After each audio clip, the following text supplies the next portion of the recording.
அடுத்த 5 வருஷத்துக்கு தமிழ்நாடு எப்படி இருக்கணும் அப்படிங்கிறது இன்னைக்கு நம்ம போட போற ஓட்டுல தான் இருக்கு. முக்கிய செய்தி, தமிழ்நாட்டிற்கு ஏப்ரல் 23ஆம் தேதி வாக்குப்பதிவு என்ற அறிவிப்பு வெளியாகி இருக்கிறது. இப்போ ஒருத்தர் ஐஏஎஸ் ஆகணும் இல்ல ஏதோ ஒரு பதவிக்கு போகணும் அப்படின்னா காமனா அவங்களுக்குன்னு சில விஷயங்கள் இருக்கு, சில எக்ஸாம்ஸ் இருக்கு, அவங்களுக்குன்னு சில குவாலிட்டிஸ் இருக்கு, சில ஸ்கில்ஸ் இருக்கு. இது எல்லாத்தையுமே அவங்க நிரூபிச்சா மட்டும்தான் அவங்களுக்கு அந்த வேலையை கொடுப்பாங்க. தமிழகத்தையே ஆள போற இல்ல நம்ம ஒவ்வொருத்தரையும் ரூல் பண்ண போற அந்த ஒரு நபரை சூஸ் பண்றதுக்குன்னு ஏதாவது விதிமுறைகள் இருக்கா? நாம இந்த பர்சனுக்கு ஓட்டு போடலாம்னு சொல்லிட்டு நமக்குள்ள சில காரணங்களை யோசிச்சிருக்கோம்ல, அதெல்லாம் சரியா? இதை தாண்டி ஏதாவது சரியான காரணங்கள் இருக்கா? ஒரு நல்ல அரசியல் தலைவர்னா அவருக்குள்ள என்னென்ன பண்புகள்லாம் இருக்கணும், என்னென்ன விஷயங்கள்லாம் அவருக்குள்ள இருக்கணும் அப்படிங்கறது எல்லாத்தையுமே இந்த வீடியோல பார்க்கலாம். இங்க யார் வந்தாலும் எதுவும் மாற போறது இல்ல. நான் வேலைக்கு போனாதான் நான் சம்பாதிக்க முடியும். சோ இந்த மாதிரியான ஒரு மைண்ட் செட்ல தான் நான் இருந்தேன். ஆனா இப்ப அரசியல்னால என்னென்ன விஷயங்கள் எல்லாம் மாத்த முடியும் அப்படிங்கறத நான் தெரிஞ்சுக்கிட்டதுக்கு அப்புறம் தான் நான் எவ்வளவு பெரிய அறியாமையில் இருந்தேன் அப்படிங்கறதே எனக்கு புரிஞ்சது. நாம பைக் மட்டும் தான் வாங்க முடியும், ஆனா அதை பயணிக்கிற ரோடு தரமானதா இருக்கணுமா இல்லையாங்கிறத முடிவு பண்ண போறது அரசு தான். ஸ்கூலுக்கு போறது மட்டும் தான் என்னோட ரெஸ்பான்சிபிலிட்டி. ஸ்கூலுக்கு போனதுக்கு அப்புறம் அங்க தரமான எஜுகேஷனை கொடுக்கறதும் அங்க இருக்கிற டாய்லெட் ஃபெசிலிட்டிஸ்ல இருந்து எல்லாத்தையுமே தரமானதா கொடுக்கறது அரசு தான். நான் படிச்சு முடிச்சுட்டு வெளியில வர்றப்ப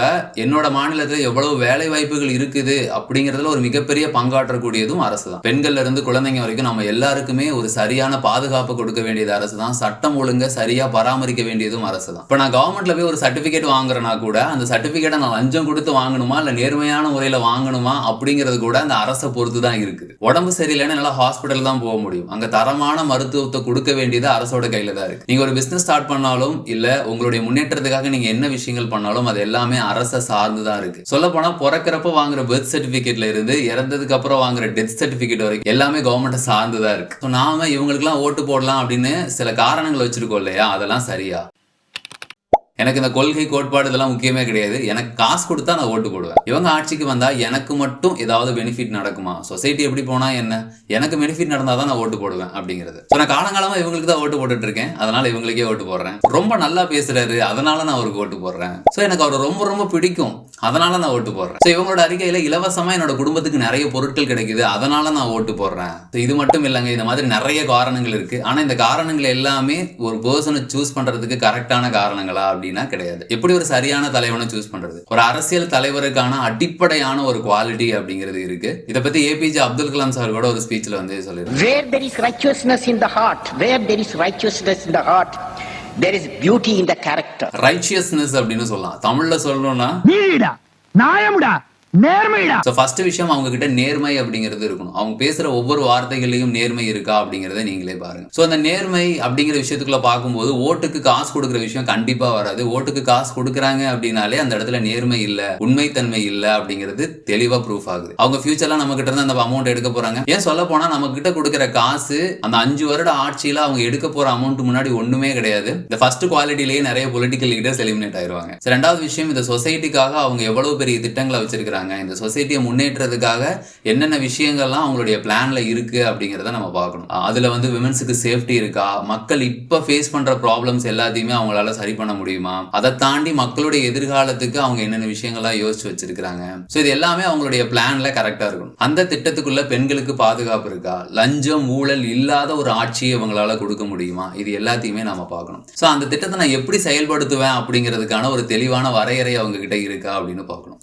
அடுத்து அவங்க என்னதான் திட்டங்கள் வச்சிருந்தாலும் என்னதான் விஷயங்கள் வச்சிருந்தாலும் நல்லா பேச தெரியணும். அவங்க வச்சிருக்க கருத்துக்களை மக்கள்கிட்ட ரொம்ப ஈஸியா எடுத்து சொல்ற அளவுக்கு பேச்சாற்றல் மிகுந்தவரா இருக்கணும். ஒருத்தர் நல்ல திட்டங்கள் வச்சிருக்காங்க, நல்லா பேசுறாங்க அப்படிங்கறதுனால மட்டும் அவங்கள சூஸ் பண்ணிடலாமானா கிடையாது. அடுத்துதான் ஒரு முக்கியமான விஷயம் இருக்கு. அவங்க பேசுற பேச்சும் அவங்க செய்யற செயலும் சமமா இருக்குதா அப்படிங்கறத பார்க்கணும். நிறைய பேசுவாங்க ஆனா செய்யறப்ப பார்த்தா அவங்க வந்து நிறைய விஷயங்களை வந்து கோட்டை விட்டுருவாங்க. சோ ஒரு தேர்தல் வாக்குறுதிகள் அப்படிங்கிறது கொடுக்குறாங்கன்னா இதுக்கு முன்னாடி அவங்க ஆட்சியில இருந்திருந்தாங்கன்னா அவங்க எவ்வளவு தேர்தல் வாக்குறுதிகள் கொடுத்தாங்க, அதுல எவ்வளவு விஷயங்களை நிறைவேற்றினாங்க, அவங்க கிட்ட உண்மைத்தன்மை இருக்கா, நேர்மை இருக்கா, பொய் சொல்லாம இருக்கிறாங்களா, இந்த விஷயங்கள் எல்லாம் கண்டிப்பா நம்ம பார்த்து தான் ஓட்டு போடணும். அடுத்து மக்களுக்கு ஏதாவது ஒரு பிரச்சனைனா அந்த சமயத்துல மக்கள் கூட அவங்க உறுதுணையா நின்று இருக்கணும். அடுத்து ஒரு தலைவன் வெற்றியை எந்த அளவுக்கு கையாளுறானோ அதே சமயத்துல அவரோட தோல்விகளையும் அவருக்கு கையாள தெரியும். When the failure occurred, the leader owned the failure. ஒரு இலக்கு எடுத்து முன்னேறி செல்லும் போது அதுக்குள்ள நிறைய தோல்விகள் வரும், நிறைய இழப்புகள் வரும். அது எல்லாத்தையும் மேனேஜ் பண்ணி தைரியமா அவரால் முன்னாடி போக முடியுதா, அந்த குவாலிட்டி அவர்கிட்ட இருக்கா அப்படிங்கிறத பார்க்கணும். அவங்களோட இலக்குகள் ஷார்ட் டேர்முக்கு இல்லாம லாங் டேர்முக்கு இருக்கணும். நான் சொன்ன விஷயங்கள்ல இருந்து ஒரு நல்ல தலைவனை எப்படி தேர்ந்தெடுக்கிறது அப்படிங்கறத பத்தின ஒரு அடிப்படையான புரிதல் அப்படிங்கிறது உங்களுக்கு கிடைச்சிருக்கும் நம்புறேன். நல்லா போயிட்டு இருக்கிற சொசைட்டில ஏதாவது ஒரு பிரச்சனை வந்துருச்சுன்னா மட்டும் நாம எல்லாருமே ஒவ்வொரு பக்கமும் கொந்தளிக்கிறோம். இது சரியில்லை, அவங்க சரியில்லை, ரோடு சரியில்லை, இது கரெக்டா இருந்திருக்கணும், அது கரெக்டா இருக்கணும், ஏகப்பட்ட ஏகப்பட்ட கம்ப்ளைண்ட்டை நம்ம சொல்லிக்கிட்டே இருக்கணும். அந்த நாடுகள்லாம் வந்து நல்லா முன்னேறி இருக்கு, அந்த மாநிலம்லாம் சூப்பரா இருக்கு, என்னோட மாநிலம் முன்னேறவே இல்லை, என்னோட மாநிலத்தில் மட்டும்தான் இப்படி இருக்கு. இந்த மாதிரி நிறைய குறைபாடுகளை, நிறைய குறைகளை நம்ம சொல்லிக்கிட்டே இருக்கோம். ஆனா இந்த குறைகளை எல்லாத்தையும் தீர்க்கிறதுக்கான ஒரு மிகப்பெரிய வாய்ப்பு அப்படிங்கிறது இந்த சமயத்துல தான் நம்மளோட கையில இருக்கு. நாம இன்னைக்கு போட போற ஓட்டு தான் தமிழகத்துல இருக்க ஏதோ ஒரு மூலையில ஒரு கிராமத்துல சாலை வசதி கரெக்டா இருக்கா இல்லையாங்கிறத முடிவு பண்ணுது. நாம இன்னைக்கு போட போற ஓட்டு தான் ஒரு ஏழை மக்களுக்கு சரியான மருத்துவம் இருக்கா இல்லையா அப்படிங்கிறத முடிவு பண்ணுது. இந்த மாதிரி நாம போட போற ஒவ்வொரு ஓட்டும் தமிழகம் முழுக்க இருக்கக்கூடிய எத்தனையோ மக்களுக்கு சரியான வசதிகள் கிடைக்கிறதுக்கு உதவிகரமா இருக்கு. ஸோ அதனால செல்ஃபிஷா சுயநலமா இல்லாம பொதுநலமா சிந்திச்சு ஒரு நல்ல தலைவனுக்கு வாக்களிப்போம். Right vote, right future. Thank you.